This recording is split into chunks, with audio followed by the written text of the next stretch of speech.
toutes et tous, merci d'être à nos côtés aujourd'hui pour le sommet pour une montagne durable. On est quasiment à l'heure, ça part bien. Si les applaudissements ont été reçus, j'aurais le plaisir d'animer les échanges et de modérer les tables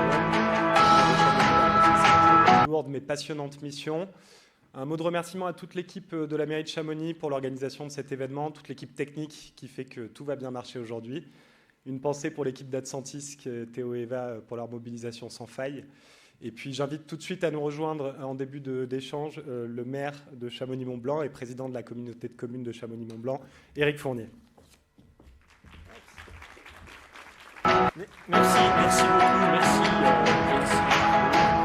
Peut-être juste déjà commencer par partager les remerciements qui viennent d'être dits en direction d'Arnaud, de son équipe et puis l'ensemble des services. Parce que c'est un peu comme toujours, quand il y a des organisations comme ça, il faut se faire avec l'agenda qui n'est pas que le nôtre, et on comprend bien, avec l'agenda notamment de membres du gouvernement qui ont énormément de choses à faire. On aura le plaisir en fin d'après-midi d'accueillir Olivia Grégoire, Madame la ministre en charge notamment du tourisme, mais pas que. Et nos excuses pour parfois le caractère qui a pu être du coup un petit peu dans l'urgence à la fois de la confirmation des invitations, même si le save the date avait été passé il y a déjà quelques temps. Alors on va dire juste quelques mots d'accueil. Moi j'ai le grand plaisir d'être, et c'est un plaisir qui n'est pas fin, de faire ce mot d'accueil. On va le faire à 3 voix, et les 3 voix qui représentent finalement les 3 niveaux territoriaux ou les 4 niveaux territoriaux qui sont appelés à prendre des décisions à vos côtés et à relayer ce que nous allons faire. Évidemment, le niveau local, que je représente un peu, mais pas que. Il y a dans la salle, puis tout à l'heure, dans un instant, Jean-Marc, qui est également maire, prendra la parole, mais il le prendra au titre du conseil départemental.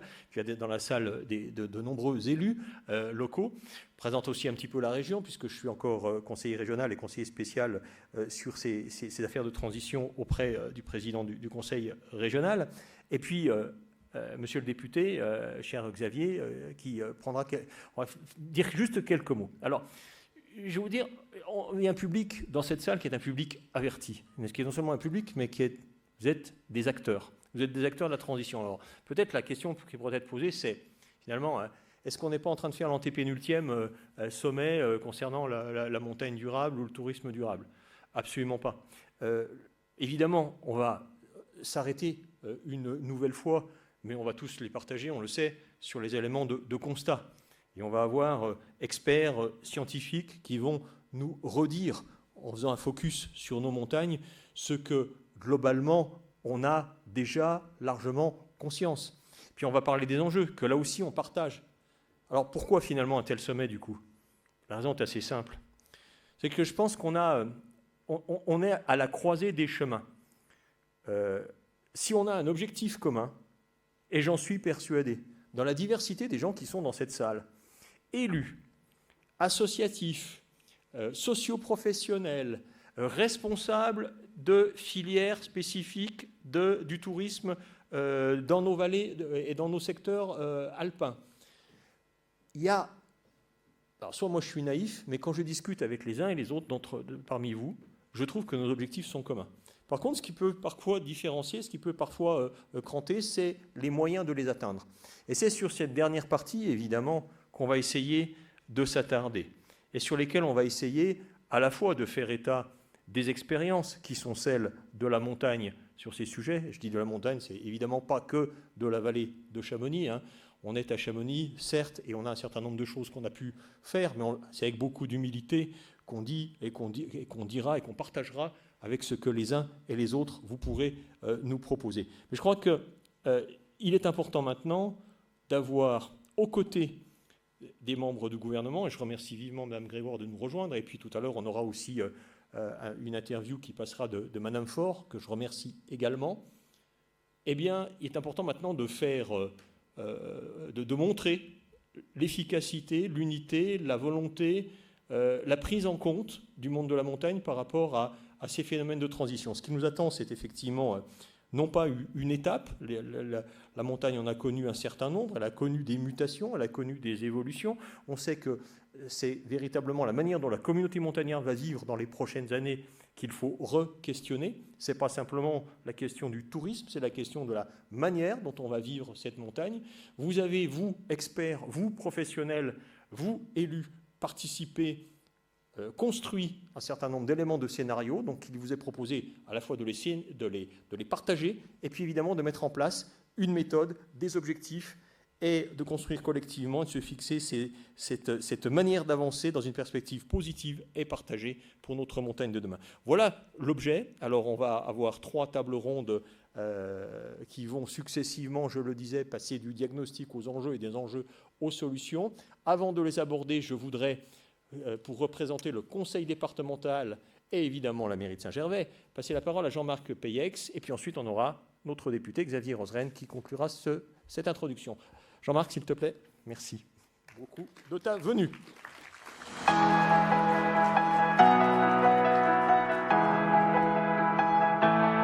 Merci beaucoup, cher Eric. Bonjour à toutes et à tous. Et bien d'abord excuser Marcel Sadier qui n'a pas pu être aujourd'hui à nos côtés.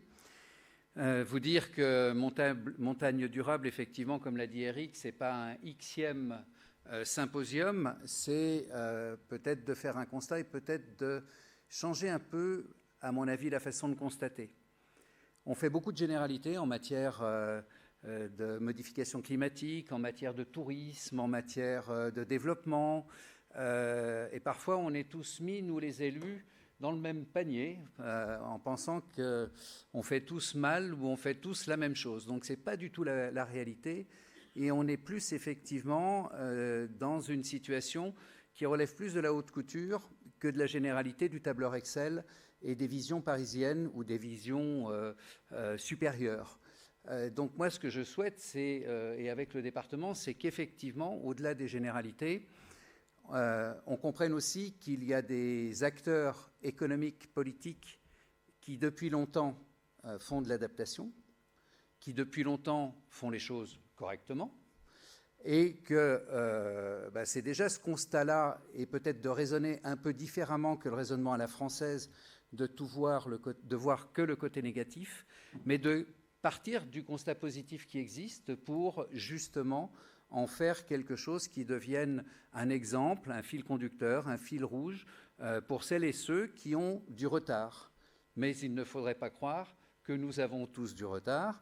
Et la Haute-Savoie, dans laquelle nous sommes, dans ce département, je crois, a fait beaucoup de choses, en particulier avec Aurore Thermos, qui est mon binôme au conseil départemental et qui était en charge de l'environnement pendant 6 ans. Je crois qu'on a quand même pas un métro, parce que ce n'est pas le bon véhicule, mais on a vraiment une corde d'avance sur certains.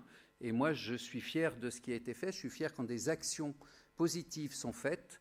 Et j'espère justement que le coup de pouce sera donné au travers de ce sommet montagne durable. Donc merci beaucoup.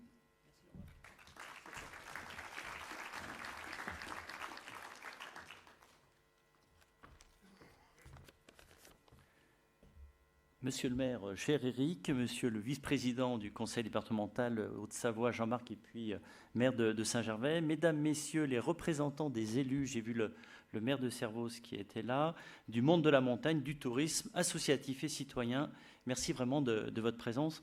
Moi, en tant que député de la 6e circonscription, je suis vraiment très heureux de faire cette introduction au pied du Mont-Blanc, ici à Chamonix. Parce que face au défi du réchauffement climatique et des évolutions socioculturelles, il est impératif de réfléchir à l'avenir de nos stations de montagne. Ces évolutions bouleversent en effet notre modèle économique, basé sur le tourisme et en particulier la pratique du ski, qui a été démocratisé dans les années à peu près 1960. Il faut être très clair, actuellement, il n'y en a pas d'activité qui peut remplacer le poids économique du ski, estimé sur nos montagnes françaises aux alentours de 10 milliards. Mais, comme mes grands-parents le disaient, ici en Haute-Savoie, on rétape son toit quand il fait beau. Voilà. Donc on rétape son toit quand il fait beau. Donc c'est bien le moment de profiter, où on a encore de belles années, pour mettre une partie importante de ces retombées économiques l'hiver, pour du coup aussi s'occuper de l'été et de l'ensemble de la saison. Concrètement, en matière de tourisme, cela veut dire qu'il faut diversifier les activités afin de proposer d'abord la montagne sous un nouvel angle. Mais la transition ne s'arrête pas à l'adaptation. Les stations de montagne doivent devenir des modèles en matière d'écologie, que ce soit en termes de gestion de l'eau, d'énergie renouvelable ou encore de mobilité douce. Leur rôle est primordial dans la préservation de ces écosystèmes fragiles qui, selon le rapport du GIEC, se réchauffent 2 fois plus vite que dans le reste du territoire. La montagne se réchauffe 2 fois plus vite et on le voit ici particulièrement sur nos glaciers. Et pour que tout cela soit possible, il ne faut pas oublier, et on en parlera cet après-midi, la mère des batailles qui est l'habitat permanent. En effet, pour pouvoir relever tous ces défis et tendre vers un modèle qui soit plus durable, il s'agit en premier lieu de loger nos habitants sur nos territoires et également notre main-d'œuvre saisonnière.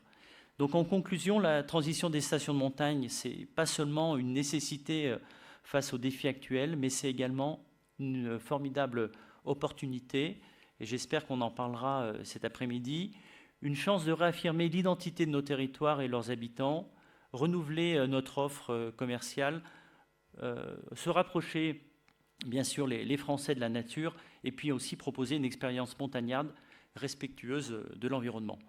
Donc merci vraiment à la commune de Chamonix pour cette excellente initiative et de m'avoir associé, monsieur le maire, cet après-midi. Moi je resterai avec vous tout cet après-midi et également demain avec la ministre pour pouvoir échanger avec vous. Je me réjouis d'avance pour ces échanges que nous allons avoir cet après-midi. Merci.